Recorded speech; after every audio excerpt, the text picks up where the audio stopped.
안녕하세요. 주식의 소리의 애솔입니다. 10월 첫째 주부터 둘째 주까지는 딱 세 종목의 청약 일정이 잡혀 있죠. 퓨릿, 신성ST, SLS 바이오. 퓨릿은 4일에 수요 예측 결과가 발표가 되니까 그때 한꺼번에 내용을 정리할 예정이고요. SLS 바이오는 수요 예측 결과가 이미 나와 있기는 한데 코넥스 이전 상장이기 때문에 코넥스 시장에서의 가격이 중요하거든요. 그래서 남은 기간 동안에 조금 지켜보고 주말에 정리를 해서 말씀드리도록 하겠습니다. 자, 오늘은 신성ST 간단하고 빠르게 핵심만 미리 살펴보려고 해요. 오랜만에 2차전지 관련주입니다. 최근에 2차전지 섹터 자체가 심하게 조정을 받고 있어서 조금 아쉽기는 한데 그럼에도 나쁘지는 않을 것 같거든요. 같이 한번 보시죠. 신성ST는 2차전지 부품을 만드는 회사입니다. 주력 제품은 전기차와 에너지 저장 장치 제조에 필요한 부스바와 모듈 케이스인데요. 부스바는 2차전지 내의 모듈과 모듈, 팩과 팩을 전기적으로 연결하는 전도체 부품을 얘기합니다. 사람으로 치면 혈관의 역할을 한다고 하는데 왜 혈관에도 찌꺼기가 쌓이면서 막히게 되면 뇌졸중이나 뇌경색 같이 큰 병이 찾아오잖아요. 그래서 2차전지 내에서도 전류가 잘 흐를 수 있도록 저항을 최소화시킬 필요가 있는데 그 부분에 있어서 경쟁력 있는 기술을 가지고 있대요. 자, 부스바는 이런 거고 모듈 케이스는 배터리 셀을 외부 충격으로부터 보호해주는 부품을 얘기하는 거고요. 자, 보시면 전기차 배터리 한 팩당 부스바는 약 120개 가량이 들어간다고 하고 모듈 케이스는 약 12개가 필요하다고 하거든요. 에너지 저장 장치에는 팩 하나당 부스바가 약 290개, 모듈 케이스는 약 17개가 필요하다고 하고요. 그러니까 아무튼 전기차나 ESS 시장 성장과 궤를 같이 할 수밖에 없는 회사다라고 보시면 되겠습니다. 회사의 매출 비중을 보니까요. 신성ST는 기본적으로 금형기술, 같은 제품을 동일하게 찍어내는 그런 기술을 바탕으로 하는 기업이거든요. 그래서 2차전지 부품 외에도 자동차 열관리 부품이나 카메라 모듈, 반도체 리드 프레임 등등의 다양한 부품을 제조하고 있더라고요. 근데 이 중에서 부스바와 모듈 케이스가 차지하는 비중이 22년 기준으로 74%나 되기 때문에 두 가지 주력 제품 위주로만 말씀을 드린 거고 그렇기 때문에 2차전지 부품 기업이다 라고 간단하게 봐도 무방할 것 같습니다. 자, 회사의 주요 고객사는 LG에너지솔루션입니다. 2013년 LG엔솔의 ESS 부품 수주를 시작으로 해서 2014년부터 LG엔솔의 동반 성장업체로 지정이 됐고 LG엔솔과 함께 그 이후에 전기차용 2차전지 부품까지 사업 영역을 다각화했다고 해요. 회사 내부 자료에 따르면 LG엔솔 내에서 부스바 점유율 1위를 차지한다고 합니다. 전기차 배터리 팩향 점유율이 93.4%, ESS 배터리 모듈량 MS는 90% 정도. 또 지난해까지 3년 연속으로 정기평가 1위를 기록하면서 최우수 협력사로 선정이 되기도 했습니다. 그러니까 LG엔솔을 등에 업고 있다라고 좀 보이는데 이게 가능한 이유는 아마 여기에 있지 않을까 싶습니다. 초전도체 대장주이자 범 LG가로 거론이 되는 신성 델타테크라는 회사가 이 신성ST의 지분 32.9%를 보유하고 있는 최대 주주거든요. 그래서 LG와의 협력이 다소 수월할 수가 있었던 거겠죠. 어찌됐든 LG엔솔의 주요 고객사라는 것은 큰 경쟁력이면서도 한편으로는 매출 편중에 대한 위험이 좀 제기가 될 수 있는 부분이라고 생각이 되는데 다행스럽게도 지난해 말에 SK온의 공식 협력사로도 등록이 됐다고 해요. 이로써 국내 배터리 3사 중에 2곳을 고객사로 확보하는 데 성공을 한 거죠. 범 LG 계열사를 넘어서 고객군을 다각화시켰다는 점에 주목을 받고 있고 또 앞으로 다른 글로벌 배터리 기업과도 파트너십을 체결할 수 있을 것이라는 기대감이 좀 조성이 되고 있습니다. 이 부분이 좋게 평가가 되는 것 같고요. 두 번째 매력 포인트는 수주 잔고가 좀 탄탄하게 쌓여 있다는 부분입니다. 22년 말 기준 약 1조 5천억 원 규모의 수주 잔고를 확보한 상태라고 하는데요. 지난해 매출이 1,065억 원 정도였으니까요. 거의 10년치를 이미 확보해뒀다 이렇게도 볼 수가 있는 부분입니다. 그래서 이런 성장성에 기관들이 좋은 점수를 주고 있다라는 얘기가 이미 들리긴 하네요. 이번 공모 자금도요.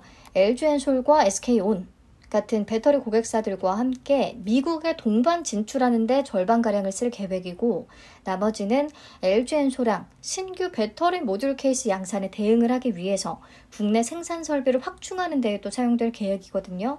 그래서 수주 확보에 따른 증설, 해외 동반 진출, 우리가 좋아하는 포인트 중에 하나죠. 그래서 신성 ST는 고객 다변화를 이뤘다는 점, 그리고 어느 정도는 담보된 성장성, 이런 게 매력 포인트가 되겠습니다. 자, 실적은 꾸준히 우상향하고 있고요. 영업이익률도 같이 개선이 되고 있어요. 이 부분이 좋아 보이고요. 그리고 올해 반기 실적을 봤을 때 올해도 작년 실적을 뛰어넘을 것으로 보이기는 합니다. 네, 우선은 이 정도 보고요. 공모 관련 내용으로 넘어가 보죠. 총 200만 주를 공모합니다. 공모가 밴드는 22,000원에서 25,000원을 제시했고요.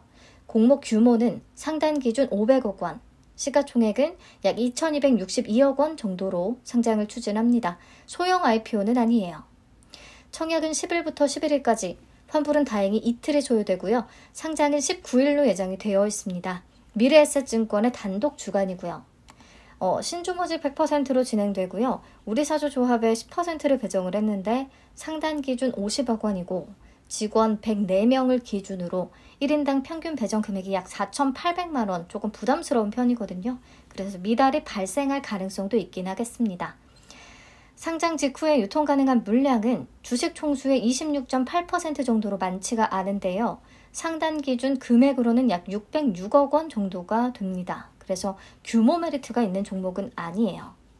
그리고 상장일에 바로 유통 가능한 물량을 보유하고 있는 기존 주주는 K클라비스 클라우드 신기술 조합과 구영수라는 소액 주주인데요. 구영수 씨가 보유하고 있는 물량은 많진 않고요. K클라비스의 지분율이 6.3% 정도가 됩니다.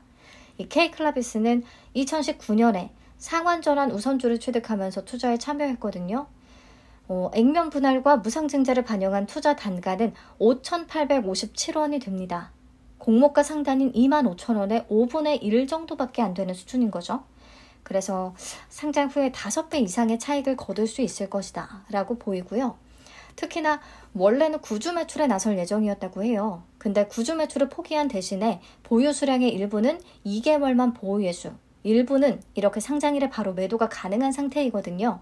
그래서 상장일에 유통 물량을 바로 엑시트할 가능성 매우 높지 않냐라고 보이기는 합니다.